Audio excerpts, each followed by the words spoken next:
ஒரு இயக்குனர் 50 படங்கள், அதில் 34 பிளாக் பஸ்டர்கள், அதாவது கிட்டத்தட்ட 70% வெற்றி விகிதம். நம்ப முடிகிறதா? இந்த அசாத்தியமான சாதனையை செய்தவர் இன்று நம்மில் பலருக்கும் ஒரு குணச்சித்திர நடிகராகவும் காமெடியனாகவும் மட்டுமே நினைவில் இருக்கும் மணிவண்ணன். ஆனால் ஒரு காலத்தில் தமிழ் சினிமாவின் பாக்ஸ் ஆபீஸை தனது தொடர் வெற்றிகளால் அதிர வைத்த ஹிட் மெஷின் என்ற பட்டத்தை அவர் எப்படி பெற்றார்? வாங்க பார்க்கலாம். தமிழ் சினிமாவில் சில இயக்குனர்கள் தங்களுக்கென ஒரு முத்திரை பதிப்பார்கள். சிலர் கலைப்படங்கள் எடுப்பார்கள், சிலர் அதிரடி ஆக்ஷன் படங்கள் எடுப்பார்கள். ஆனால் வெகு சிலர்தான் மக்களுக்கு பிடித்த வணிக ரீதியாக வெற்றி பெறும் படங்களை தொடர்ந்து கொடுப்பதை ஒரு கலையாகவே செய்வார்கள். அந்த பட்டியலில் மணிவண்ணனின் பெயர் தவிர்க்க முடியாதது. சத்யராஜன் நண்பராக, ஒரு சீனியர் நடிகராக, அரசியல் பேசும் ஒருவராக பல முகங்கள் நமக்கு தெரிந்தாலும் கேமராவுக்கு பின்னால் அவர் நிகழ்த்திய சாதனைகள் நம்மை மலைக்க வைப்பவை. அவர் வெறும் நடிகர் மட்டுமல்ல, ஒரு தொடர் வெற்றி இயக்குனர் என்ற பக்கத்தைத்தான் நாம் இன்று விரிவாக பார்க்கப் போகிறோம். ஒவ்வொரு பெரிய சாதனையாளருக்கும் ஒரு தொடக்க புள்ளி இருக்கும். மணிவண்ணனுக்கு அது இயக்குனர் இமயம் பாரதிராஜா. 1979 பாரதிராஜாவிடம் உதவி இயக்குனராக சேர்ந்தார் மணிவண்ணன். பொதுவாக ஒரு உதவி இயக்குனர் இயக்குனராவதற்கு பல வருடங்களாகும். ஆனால் மணிவண்ணன் வெறும் 2 வருடங்களிலேயே சினிமாவின் அத்தனை நுணுக்கங்களையும் அத்துப்படியாக கற்றுக்கொண்டார். நிழல்கள், அலைகள் ஓய்வதில்லை, காதலோவியம் போன்ற படங்களுக்கு வசனம் எழுதியதன் மூலம் தனது எழுத்தாற்றலை அழுத்தமாக நிரூபித்தார். பாரதிராஜாவின் அசுரவேக படப்பிடிப்பு பாணியும் கிராமத்து மண் சார்ந்த கதைகளும் மணிவண்ணனுக்குள் பெரும் தாக்கத்தை ஏற்படுத்தின.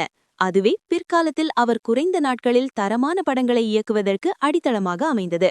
1982 பாரதிராஜாவின் பட்டறையிலிருந்து வெளியேறி கோபுரங்கள் சாய்வதில்லை என்ற படத்தின் மூலம் இயக்குனராக மணிவண்ணன் அவதாரமெடுத்தார். முதல் படமே மிகப்பெரிய வெற்றி. ஒரு பெண் தன் கணவனின் குறைகளை ஏற்றுக்கொண்டு அவனை எப்படி திருத்துகிறாள் என்ற அந்த கதை அன்றைய சமூகத்தில் ஒரு பெரிய விவாதத்தை கிளப்பியது. முதல் படத்திலேயே மணிவண்ணன் வெறும் பொழுதுபோக்கு இயக்குனர் அல்ல, சமூக பார்வையுள்ள ஒரு கதை சொல்லி என்பதை நிரூபித்தார். கோபுரங்கள் சாய்வதில்லை வெற்றிக்குப் பிறகு மணிவண்ணன் ஒரே மாதிரியான படங்களுக்குள் தன்னை சுருக்கிக் கொள்ளவில்லை. அதுதான் அவரது மிகப்பெரிய பலமாக மாறியது. அவர் தொட்ட ஒவ்வொரு ஜானரிலும் ஒரு முத்திரை பதித்தார். 1984 அவர் இயக்கிய 100வது நாள் படத்தை இன்று பார்த்தாலும் நம்மை இருக்கையின் நுனியில் உட்கார வைக்கும் ஒரு த்ரில்லர் அனுபவத்தை தரும் ஒரு படமாகும். சத்யராஜின் வித்தியாசமான வில்லன் கதாபாத்திரம், விறுவிறுப்பான திரைக்கதை என தமிழ் சினிமாவுக்கு ஒரு புதிய த்ரில்லர் இலக்கணத்தை அந்த படம் வகுத்து கொடுத்தது. அதே ஆண்டில் வெளியான 24 மணி நேரம் படமும் ஒரு அட்டகாசமான சஸ்பென்ஸ் த்ரில்லராக வெற்றி பெற்றது. இந்த படங்கள் மூலம் சீரியஸான த்ரில்லர் படங்களை உருவாக்குவதில் மணிவண்ணன் ஒரு மாஸ்டர் என்பது நிரூபணமானது. ஆனால் அடுத்த சில வருடங்களிலேயே தனது இன்னொரு முகத்தை காட்டினார். 1987 வெளியான சின்ன தம்பி பெரிய தம்பி. சத்யராஜ், பிரபு, நதியா நடிப்பில் உருவான இந்த படம் ஒரு முழு நீள நகைச்சுவை கொண்டாட்டம். அண்ணன் தம்பிகளின் பாசம், காதல், காமெடி என அனைத்தும் சரியான விகிதத்தில் கலந்து 150 நாட்களை தாண்டி ஓடி பிளாக் பஸ்டர் ஹிட் அடித்தது. ஜல்லிக்கட்டு போன்ற ஆக்ஷன் படமாகட்டும், தெற்கு தெரு மச்சான் போன்ற கிராமத்து படமாகட்டும், மணிவண்ணன் எதை இயக்கினாலும் அதில் ஒரு தனித்துவமும் மக்கள் ரசிக்கும்படியான அம்சங்களும் நிச்சயம் இருக்கும். இதுவே அவரை ஒரு குறிப்பிட்ட ஜானரின் இயக்குனராக முத்திரை குத்த முடியாமல் ஒரு பன்முகத்தன்மை வாய்ந்த படைப்பாளியாக நிலைநிறுத்தியது. ஒவ்வொரு பெரிய சாதனையாளருக்கும் ஒரு மாஸ்டர் பீஸ் அமையும். மணிவண்ணனுக்கு அப்படி அமைந்த ஒரு மேக்னம் ஓபஸ் தான் 1994 வெளியான அமைதிப்படை. இன்று வரை தமிழ் சினிமாவின் மிகச்சிறந்த அரசியல் நையாண்டி படங்களில் ஒன்றாக இது கொண்டாடப்படுகிறது. கோவிலில் உடைக்கும் தேங்காயை பொறுக்கி தின்னும் அம்மாவாசை என்ற ஒரு சாதாரண மனிதன் தனது குறுக்கு புத்தியால், தந்திரத்தால், சந்தர்ப்பவாதத்தால் எப்படி நாகராஜ சோழன் என்ற எம்எல்ஏவாக உயர்கிறான் என்பதே கதை. தமிழக அரசியல் களத்தின் அத்தனை அபத்தங்களையும், ஊழல்களையும், கட்சி தாவல்களையும், அடிமட்ட தொண்டனின் நிலையையும் மணிவண்ணன் மிக நக்கலாகவும் தைரியமாகவும் தோலுரித்திருப்பார். அரண்மனைக்கு ஆசைப்பட்டா பரவாயில்ல, அரண்மனைக்கே ஆசைப்படலாமா என்று மணிவண்ணன் கேட்க, ஆசைப்பட்டதாலதான் மனுஷன் நிலாவில கால் வைத்தான் என்று சத்யராஜ் பேசும் வசனம் அம்மாவாசையின் லட்சியத்தையும் தந்திரத்தையும் ஒரே வரியில் காட்டும். படத்தில் வரும் ஒவ்வொரு காட்சியும், ஒவ்வொரு வசனமும் இன்றைய அரசியலுக்கும் பொருந்துவதுதான் மணிவண்ணனின் எழுத்தின் தீர்க்க தரிசனம். சத்யராஜுக்கு அதுவரை இருந்த இமேஜை உடைத்து அவரை ஒரு நடிப்பு அசுரனாக வெளிக்காட்டிய படம் அமைதிப்படை. முதலில் இந்த நெகட்டிவ் கதாபாத்திரத்தில் நடிக்க சத்யராஜ் தயங்கியதாகவும், ஆனால் மணிவண்ணன் கதையை சொன்ன விதத்தில் ஈர்க்கப்பட்டு உடனே நடிக்க ஒப்புக்கொண்டதாகவும் கூறப்படுகிறது. இந்த ஒரு படம் மணிவண்ணனை இயக்குனராக உச்சத்தில் நிறுத்தியது.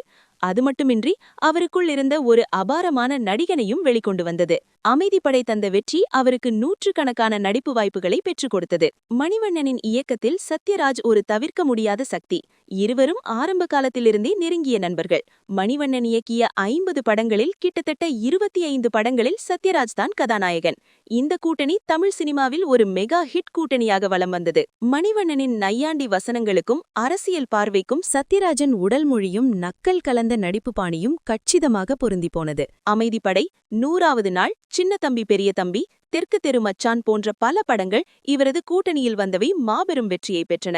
ஒரு இயக்குனரும் நடிகரும் இத்தனை ஆழமான புரிதலுடன் பல வருடங்கள் இணைந்து பணியாற்றுவது மிகவும் அரிது. அந்த வகையில் மணிவண்ணனின் ஹிட் மெஷின் பயணத்தில் சத்யராஜின் பங்களிப்பு மறுக்க முடியாதது. இப்போது நாம் மீண்டும் அந்த ஆரம்ப புள்ளி விவரங்களுக்கே வருவோம். மணிவண்ணன் தமிழ், தெலுங்கு என பல மொழிகளில் மொத்தம் 50 படங்களை இயக்கியுள்ளார். இதில் 34 வரை படங்கள் வணிக ரீதியாக வெற்றி பெற்றவை என ஆவணங்கள் கூறுகின்றன. அதாவது அவரது வெற்றி விகிதம் கிட்டத்தட்ட 70%. இது எந்த ஒரு இயக்குனருக்கும் ஒரு அசாத்தியமான சாதனை.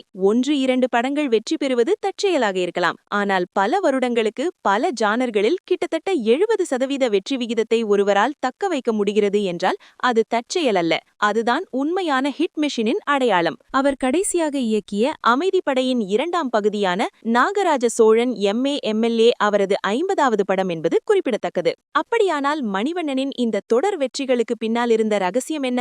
முதலாவதாக அவரது வேகம். பாரதி ராஜாவிடம் கற்றுக்கொண்ட வேகத்தில் அவர் மிக குறுகிய காலத்தில் படங்களை முடிப்பார். இது தயாரிப்பாளர்களுக்கு மிகப்பெரிய வரப்பிரசாதம். இரண்டாவதாக பன்முகத்தன்மை. த்ரில்லர், காமெடி, அரசியல், கிராமிய கதை என எல்லா களங்களிலும் அவர் ஒரு கை தேர்ந்தவராக இருந்தார். மூன்றாவதாக மிக முக்கியமாக அவர் மக்களின் நாடி துடிப்பை அறிந்தார். அவர் மக்களின் மொழியில் அவர்களுக்கு புரியும் வகையில் அவர்களின் பிரச்சனைகளை பேசினார். அவரது நையாண்டியும் சமூக விமர்சனமும் எப்போதும் மக்களின் பக்கம் நின்றது. நான்காவதாக சரியான கூட்டணி. குறிப்பாக சத்யராஜுடனான அவரது கூட்டணி பல பிளாக்பஸ்டர்களை தமிழ் சினிமாவுக்கு பெற்றுத்தந்தது. நடிகராக 400க்கும் மேற்பட்ட படங்களில் நடித்து நம்மை சிரிக்கவும் சிந்திக்கவும் வைத்த மணிவண்ணன் ஒரு இயக்குனராக தமிழ் சினிமாவின் வணிக பாதையில் ஒரு அழிக்க முடியாத தடம் பதித்தவர். 50 படங்களில் 34 வெற்றிகள் என்பது வெறும் எண்கள் அல்ல. அது ஒரு படைப்பாளியின் உழைப்பு, புத்திசாலித்தனம் மற்றும் மக்கள் மீதான புரிதலின் சாட்சி. எனவே இயக்குனர் மணிவண்ணனை கோலிவுட்டின் உண்மையான மறுக்க முடியாத ஹிட் மிஷின் என்று அழைப்பது வெறும் புகழ்ச்சி அல்ல, அது வரலாறு தந்த கௌரவம்.